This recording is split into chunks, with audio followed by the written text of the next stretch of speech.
Episode की starting में दिखाया जाता है कि जिनिंग ने उस जगह पर जितने भी वॉरियर्स को मारा होता है, अब वह देखता है कि वह सभी वॉरियर्स दोबारा जिंदा हो रहे होते हैं। यह देखकर जिनिंग अब गुस्से में अपने फायर वाटर लोटस टेक्निक का यूज करता है, जिससे वह सभी वॉरियर्स वहां पर पिघल जाते हैं। पर तभी जिनिंग देखता है कि वह सभी लोग दोबारा जिंदा होने लगते हैं, जो देखकर जिनिंग बोलता है क्या यह सब इमॉर्टल है? पर यहाँ पर जरूर इनकी कोई न कोई कमजोरी तो होगी ही।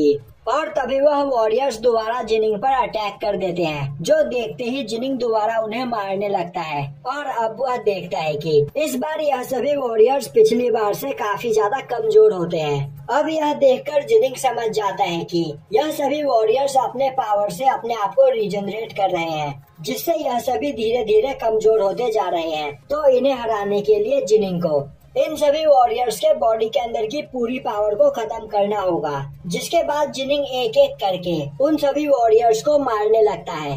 पर उस जगह पर टोटल 81 वॉरियर्स होते हैं, जो मरते के साथ ही दोबारा जिंदा हो जा रहे होते हैं। पर वहाँ पर जिनिंग बिना रुके उन सभी को मारे ही चला जा रहा होता है। वहीं पर एक जगह से खड़ा होकर वह बीस्ट जिनिंग को फाइट करते हुए देख रहा होता है। और अब वह बोलता है कि यह पर्सन सच में काफी ज्यादा इंटरेस्टिंग है।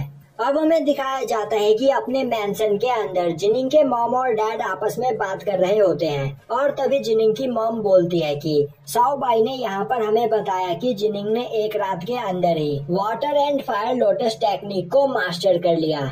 और तो और जिनिंग के पास crimson bright diagram of the 9 heavens भी है।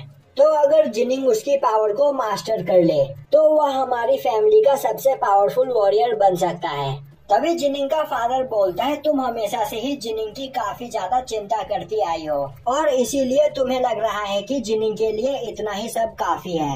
पर मैं देख पा रहा हूँ कि जिनिंग अपनी पावर्स को और भी ज्यादा बढ़ा सकता है।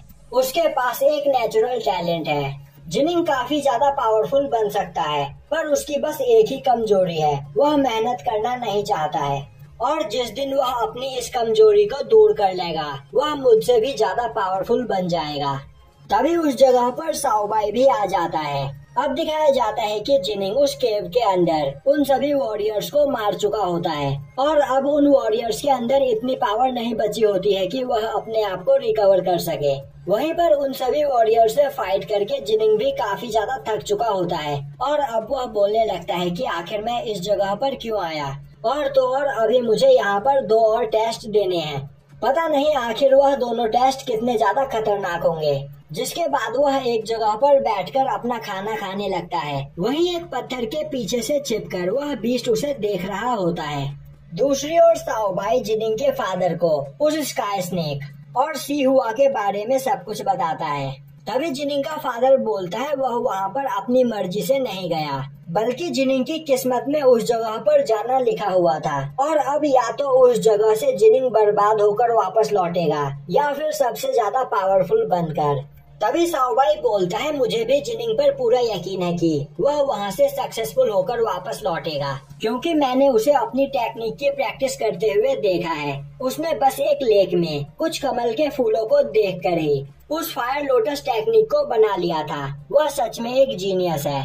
तभी जिनिंग का फादर बोलता है साओ बाई अब टाइम आ चुका है, अब हमें वह करना ही होगा। तभी साओ बाई बोलता है तो यहाँ पर जिनिंग का क्या?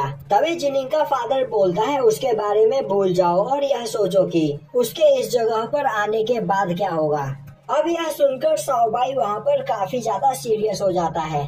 दूसरी ओर जिनिंग उस केव में बैठा कल्टीवेशन कर रहा होता है, और अब जैसे ही वह अपनी आंख खोलता है अपने सामने उस बीस्ट को बैठा हुआ पाता है। अब उसे देखते ही जिनिंग काफी ज्यादा डर जाता है। तभी वह बीस्ट बोलता है क्या तुम्हें याद है कि तुमने इस केव के एंट्रेंस पर क्या देखा था? अगर तुमने यहाँ पर इन तीनों टेस्ट को पास कर लिया तो तुम्हें इस जगह पर एक काफी बड़ा इनाम मिलेगा, और मैं यहाँ पर तुम्हारा तीसरा टेस्ट हूँ। तभी जिनिंग बोलता है पर फर्स्ट के बाद तो सेकंड टेस्ट आना चाहिए, तो फिर तुम मेरे तीसरे टेस्ट कैसे हो सकते हो? वह बीस्ट बोलता है हाँ तुम बिल्कुल सही बोल रहे हो। पर यहाँ पर 10 लाख साल से भी ज्यादा बीत चुके हैं और इस केव के फर्स्ट टेस्ट को कोई भी कंप्लीट नहीं कर पाया, जिससे परेशान होकर सेकंड टेस्ट गार्डियन ने सुसाइड कर लिया, क्योंकि हम तीनों इस केव के अंदर काफी सालों से कैद हैं और यहाँ पर किसी पर्सन से हारने के बाद ही हम इस केव से आजाद हो सकते हैं। और तुम यहाँ पर सच में काफी ज्यादा लकी हो जो सेकंड टेस्ट से बच गए, और यहाँ पर मैं तुम्हारा थर्ड टेस्ट हूँ, पर मैं तुम्हें इतनी आसानी से पास नहीं होने दूंगा। तो यहाँ पर तुम्हें अपनी पूरी पावर के साथ मुझ पर अटैक करना है। और अभी आप बोलते ही वह बीस्ट जिनिंग पर अटैक कर देता है, जिससे जिनिंग दूर जाकर गिरता है और चिल्लाते हुए बोलता है कि आखिर तुमने मुझ पर अभी अटैक क्यों किया, मैं अभी इसके लिए तैयार नहीं था। और अगर इस जगह पर तुम्हें इस केव से आजाद होना है तो तुम्हें अटैक करने का पहला मौका मुझे देना चाहिए। यह सुनकर वह बीस्ट जिनिंग से माफी मांगते हुए बोलता है कि मैं सच में इस केव से आजाद होना चाहता हूँ, पर कई सालों से इस केव के अंदर बंद रहकर मैं टाइम का कॉन्सेप्ट भूल गया हूँ, तो तुम मुझे माफ कर दो। और अब वह जिनिंग से बोलता है चलो फिर ठीक है, मैंने यहाँ पर एक गलती की है, तो मैं तुम्हें यहाँ पर एक चांस देता हूँ। अगर तुमने मुझे यहाँ पर हर्ट कर दिया तो मैं अपनी हार मान लूंगा और तुम पास हो जाओगे। जिनिंग बोलता है कहीं तुम मेरे साथ मजाक तो नहीं कर रहे हो? तभी वह बीस्ट बोलता है नहीं, अगर तुम मेरे स्किन पर एक स्क्रैच भी कर पाए तो तुम यहाँ पर जीत जाओगे। यह सुनकर जिनिंग को उस पर यकीन नहीं होता है, पर तभी वह अपने स्वॉर्ड का एक डुप्लीकेट स्वॉर्ड बनाते हुए अपनी फायर वाटर लोटस टेक्निक का यूज करते हुए उस बीस्ट के ऊपर अटैक करने को आगे बढ़ता है। अब जिनिंग की पावर को देखकर वह बीस्ट काफी ज्यादा खुश होता है और बोलता है कि तुम सच में एक जीनियस हो। जिसके बाद जिनिंग अपनी पावर का यूज करते हुए उसे क्रश करने लगता है, पर तभी वह बीस्ट उस फायर लोटस से बाहर निकलकर जिनिंग पर अटैक करके उसे दूर फेंक देता है और बोलता है कि तुम्हारी यह टेक्निक काफी ज्यादा खतरनाक है, पर यह टेक्निक तुमसे ज्यादा पावरफुल पर्सन के ऊपर किसी काम की नहीं।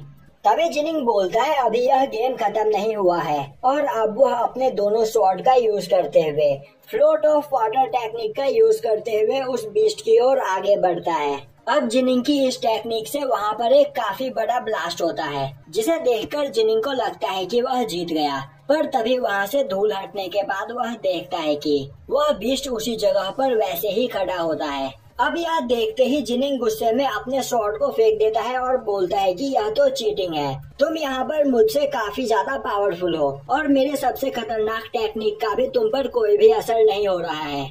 अब यह सुनते ही वह बीस्ट वहाँ पर रोने लगता है और बोलता है कि तुम एक जीनियस पर्सन हो, पर तुम यहाँ पर ट्राई नहीं कर रहे हो। अपनी थोड़ी और पावर का यूज करो, तुम मुझे यहाँ पर हर्ट कर सकते हो। अगर तुमने मुझे यहाँ पर हर्ट कर दिया तो तुम पास हो जाओगे और तुम्हें काफी बड़ा इनाम मिलेगा। एक और बार ट्राई करो और अपनी पूरी पावर का यूज करो। आखिर तुम यहाँ पर इतना आलस क्यों दिखा रहे हो? मैं तुमसे भीख मांगता हूँ। अपनी पुरानी फाइट्स को याद करो, मुझे पता है कि तुम्हारे पास और भी टेक्निक्स मौजूद हैं। क्या तुम यहाँ तक पहुँचने के बाद यहाँ से वापस लौट जाओगे? नहीं, मुझे यहाँ पर अकेला छोड़कर मत जाओ, मैं इस जगह पर कैद होकर नहीं रहना चाहता हूँ। अब यह देखकर जिनिंग बोलता है ठीक है, मैं समझ गया कि तुम यहाँ पर कैसा फील कर रहे हो। अब वह बीस्ट जिनिंग को छोड़ देता है और काफी बुरी तरीके से रोते हुए बोलता है कि मैं यहाँ पर इतने सालों से कैद हूँ कि मुझे खुद भी नहीं पता है कि कितने साल बीत गए, और तो और मेरा पार्टनर भी मुझे यहाँ पर छोड़कर चला गया, और यहाँ पर उसकी तरह मैं खुद को मार भी नहीं सकता हूँ, और तो और तुमने गोल्डन आर्मी को भी हरा दिया है। तो अब अगर तुम इस जगह से वापस लौट जाओगे तो मैं इस जगह पर अकेला ही रह जाऊंगा। तभी जिनिंग उसे शांत करता है और बोलता है कि रुको, मैं कुछ सोचता हूँ। अब वह बीस्ट बोलता है कि तुम एक जीनियस हो, पर तुमने इनफ ट्रेनिंग नहीं कर रखी है, वरना तुम मुझे एक ही अटैक में मार सकते थे।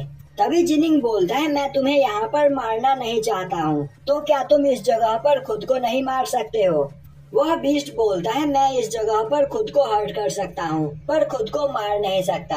पर अब हम यहाँ पर क्या करें? तुम्हारे अंदर इतनी एनर्जी नहीं है कि तुम मुझे यहाँ पर हर्ट भी कर सको। तो अब आखिर तुम इस टेस्ट को पास कैसे करोगे? और अब मैं इस जगह से आजाद कैसे होऊंगा?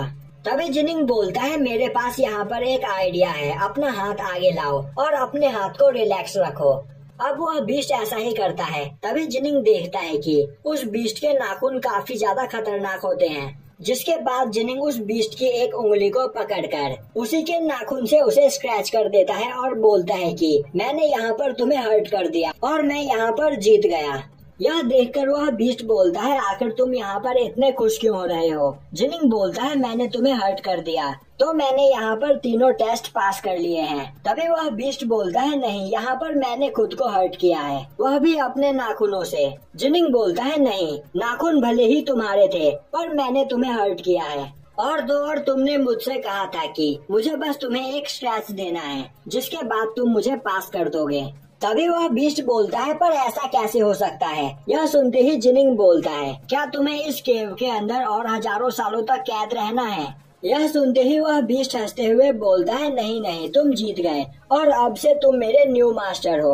और यह बोलते हुए वह बीस्ट वहाँ से गायब होने लगता है। वहीं वह काफी ज्यादा खुश होता है क्योंकि वह कई हजारों साल के बाद इस केव से आजाद हो रहा होता है। तभी जिनिंग उसे रोकने की कोशिश करता है और बोलता है कि आखिर तुम यहाँ पर क्या कहना चाहते हो, मैं तुम्हारा मास्टर कैसे हो सकता हूँ। पर वह बीस्ट बिना कुछ बोले ही वहाँ से गायब हो जाता है और यहीं पर यह एपिसोड खत्म हो जाता है।